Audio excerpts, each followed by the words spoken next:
Try this one more time. Ladies and germs, boys and girls, friends and family, check out this little guy. For those of you that know me, you know I'm not real impressed with the 2547.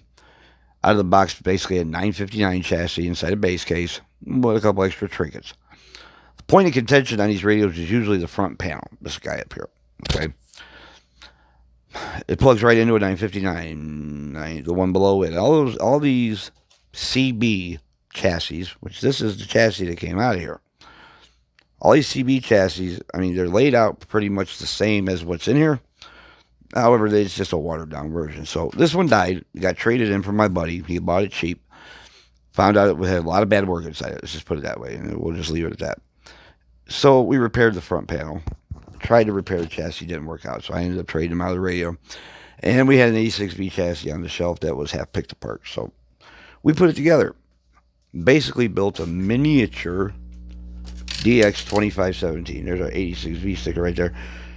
86V chassis. Stabbed nicely. You didn't even take the coax out. The fins fit. Everything fits the way it's supposed to.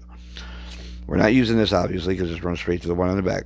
However, all the functions of this radio are intact, even though the 86V didn't have some of them. It didn't have a tone control, didn't have the tone, the talkback, didn't have GNF function, didn't have just a whole bunch of the Roger beep. I mean, but now here's the thing. It's all in there. When you look at the board, you guys that are savvy to these boards, you start looking around in here, you'll find out that all these plugs are labeled.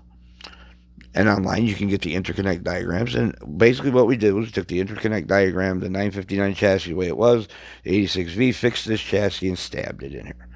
This is what we came out with. So let's go over the functions.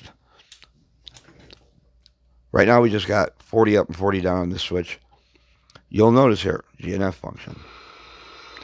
Not only works, the indicator coincides with it. Clarifier, this is more of a noise blanker now. I did a little trick on that. I don't know if I'm going to offer it yet. We'll see how it works on this radio. However, it does not control how the clarifier goes back and forth anymore.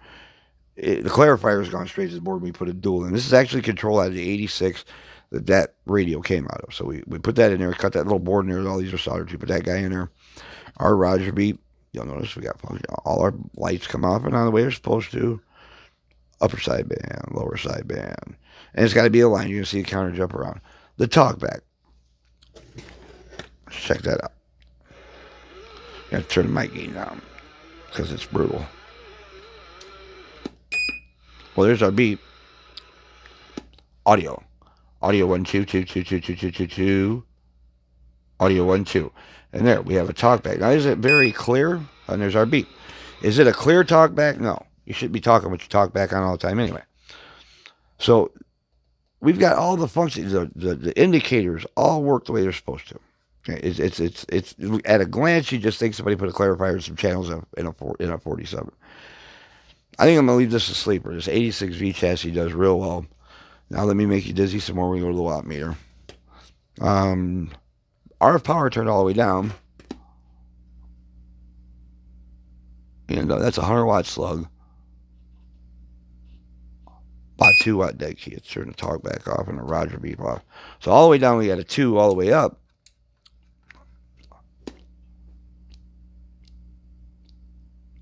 Get 8. Okay. So we're going to run this thing into a driver to run my big bird cage. Let's check out a swing now. From a 2-watt dead key, 100-watt scale, peaks on. Dead on 30 watts a peak. Now I'm going to make that a little bit better. It's doing about 25 on sideband, but like this is just one of a couple of videos of things you can do with an 86V. Next one's going to be a deck that we stabbed one of these in with 2 tubes. It's going to New York. Pretty soon we're going to have Hogg's video up for his 2-tuber here in Chicago. And then we got some pillboxes going out. So we're almost at the end of my 1.5 year long didn't manage to place well run, but we're getting caught up. Sometimes you got to stop what you're doing and get caught up with what you got in your hands. That's what we did. However, my station had suffered. And recently, I got my big baby back.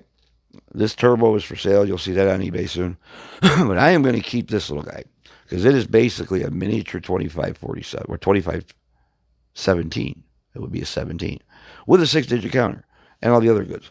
So watch for the next video. We're going to show you what we did with the 86 chassis like this, once again, when you can find them, and show you a DAC we put it in.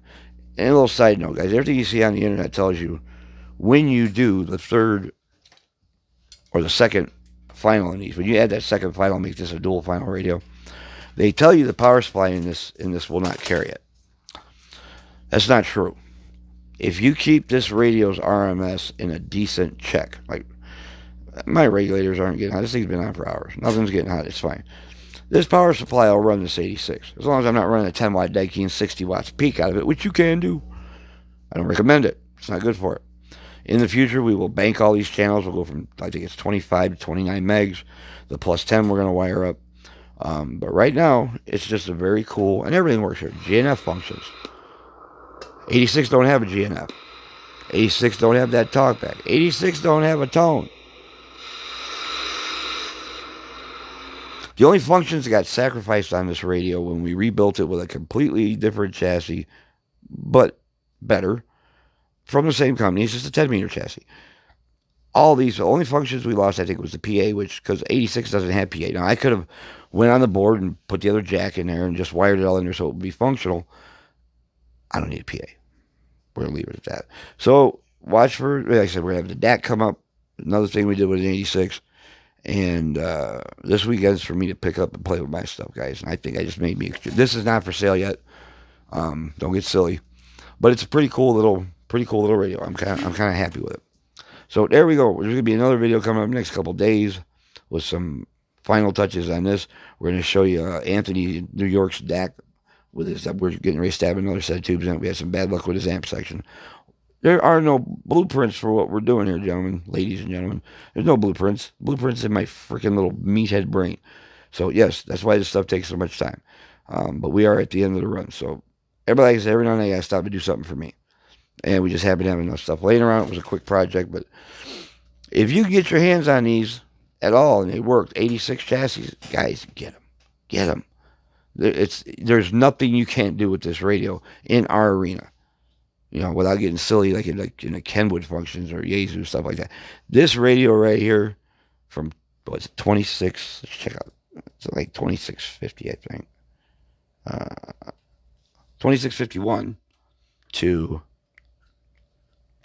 2785 coverage now. And we will have, and here, the slide is ridiculous. There's a center slot. So I can get my half channels just right off my clarifier. Boom. However, I can't get to the A channels. And there is a function on that band board in there for A channels. So we'll add that later. But anyway, there's my miniature 17 that I'm not going to change. Nothing on the face. People come in and look at it and go, oh, that's a 47. Well, some guys like them, some guys don't. I like them when we do everything we do to the regular chassis. But this one was beyond help. Sometimes you got to pronounce them dead and do something else. And that's what we did. So this one just ended up being so cool, I'm going to keep it for a while. Watch the channel. There'll be, like I said, an update on this. We're going to show you Anthony's DAC.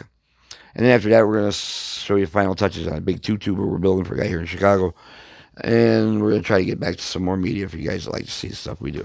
And we are going to start doing the classes where something like this, we're going to take it and gut it and walk you through what you do when you take horse shit and turn it back into the horse. It's a crude way of saying it, but it's basically what we do.